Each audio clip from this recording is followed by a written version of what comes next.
Hey, what's up guys? Thanks for stopping by the channel.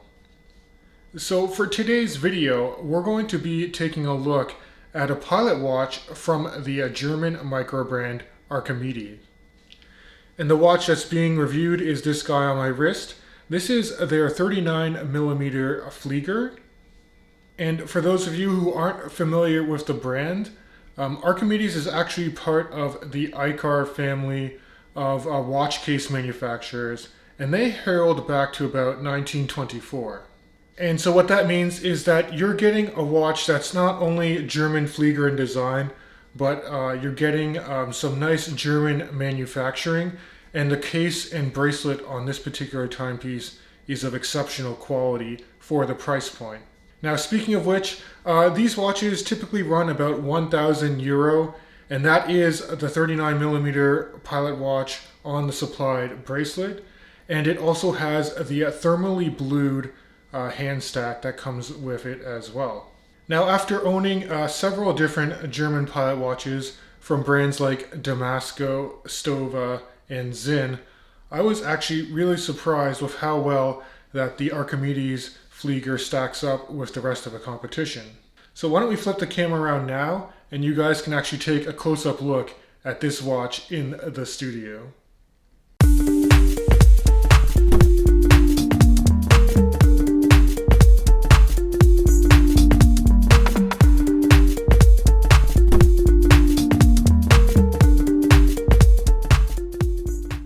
Alright guys, so let's take a closer look at this Archimede pilot watch. Now, as I mentioned, the case and bracelet were manufactured in Germany from the Eckler watch case facility. It's full 316L stainless steel. In terms of the case diameter, between my fingers here is 39 millimeters.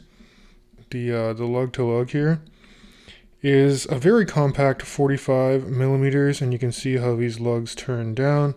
With respect to overall case height, it's fairly compact at 10.2 millimeters, and that is to the bottom of this very nice display case back to the top of the flat sapphire crystal.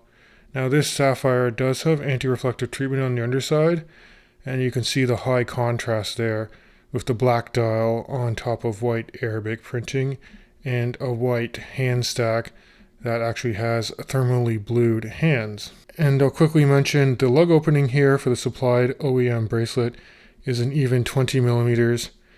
And this bracelet does taper down to about 18 before you get to the clasp. The clasp is a nice fold over with a security mechanism here. Archimede branding on the clasp as well. Rolling back to the top of the watch here, I really like just how legible this watch is overall. In traditional Flieger fashion, you have Arabic numerals printed for the hour markers, except for the 12 o'clock marker is replaced with a triangle with 2 points for orientation. And they integrated a date window very well at the 6 o'clock position. And I love that because I think it keeps the symmetry of the dial so much better than having a 3 o'clock date aperture. Now in terms of actual text on the dial, it's very minimal, and in fact with traditional Fliegers it's pretty much non-existent.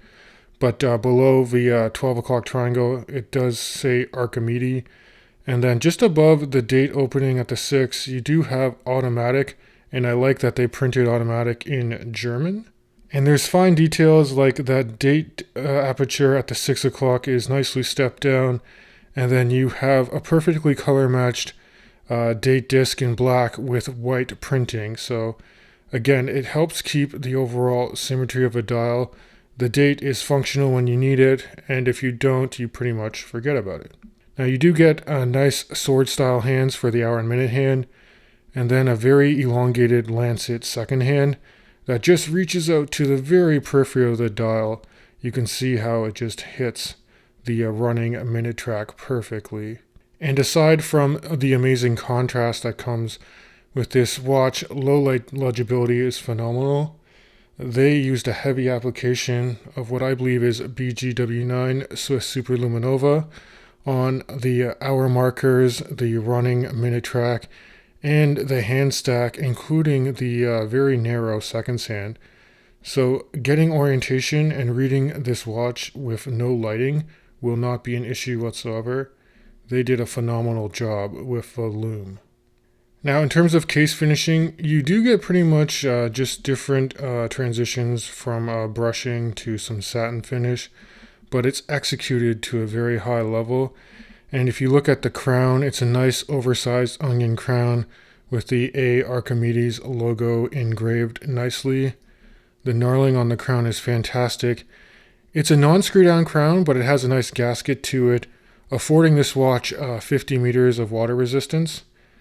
Inside beats an ETA 2824-2, which is a workhorse Swiss movement with 25 joules, about a 40-hour power reserve, beating away at 28,800 vibrations per hour, and you got a quick set date as well as hacking seconds function. So again, you can manually wind this movement in the neutral position. Popping out the crown to the first position, you can quickly set your date.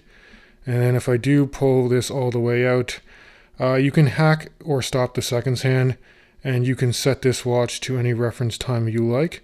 And all this is done through the use of this oversized crown.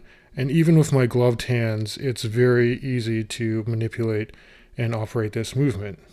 Moreover, you can actually see the inner workings of the ETA 2824 through the sapphire crystal display caseback. It's not overly decorated, but it's there, and it gives you some other information on the screw down caseback as well, including that 50-meter water resistance rating. And let's talk about the bracelet a little bit more, because I do think they did a very good job. You can actually fold this bracelet pretty much completely over the caseback, and each of the individual links do have a fair good range of motion. Now, a minor gripe I do have is that there are screw links to fix individual links in place, but the slot screws are very tiny, so you're going to need a very small screwdriver to try and unthread those to size it. But they do give you 4 individual micro-adjust anchoring points for fine-tuning the adjustment well. And as a bonus feature, this watch also has a pulled-out dive extension, so you get all or nothing increase of about 5 millimeters. And here's a quick wrist shot of how the Archimede Flieger looks on my 19 centimeter circumference wrist. So that's 7.5 inches if you're going imperial. And even though it's more of a compact watch, because this watch is pretty much all dial, I do think you get some good wrist presence with it. And I did weigh this watch sized up for my wrist, and it comes in at a very comfortable 134 grams. And it would be even lighter if you were to throw this watch on a strap. But for me, I really wanted a pilot watch that had a very nice bracelet to accompany it. So guys, that's my review of the Archimedes 39mm pilot watch. And overall, I gotta say, considering the price point, you're getting a lot of watch for the money. I do love how well manufactured the case and bracelet are for this watch. The legibility is outstanding, and the lume application is very strong. I like the small touches like the thermally blued hands, the automatic written in German above the date aperture at the 6. But I do have some minor critiques, as I mentioned. I do find that to size the links, those small slot screws could have been a little bit bigger, and the threads a little more deep. And also, while I didn't actually replace it and put it on a strap, I do find that these lugs don't extend out very far past the head of the watch. So I'm going to think you're going to need curved spring bars if you're going to try and pass like a NATO or a very thick strap through these lugs. But by contrast, I do find many of the pilot watches I've owned in the past had lugs that were just way too long. So I guess this is a good compromise. But as always, if you have any thoughts or any questions, please drop them in the comment section of this video. I appreciate you sticking around to the end. If you like the content, please consider subscribing to my YouTube channel. And as always, I'll catch you guys in the next video.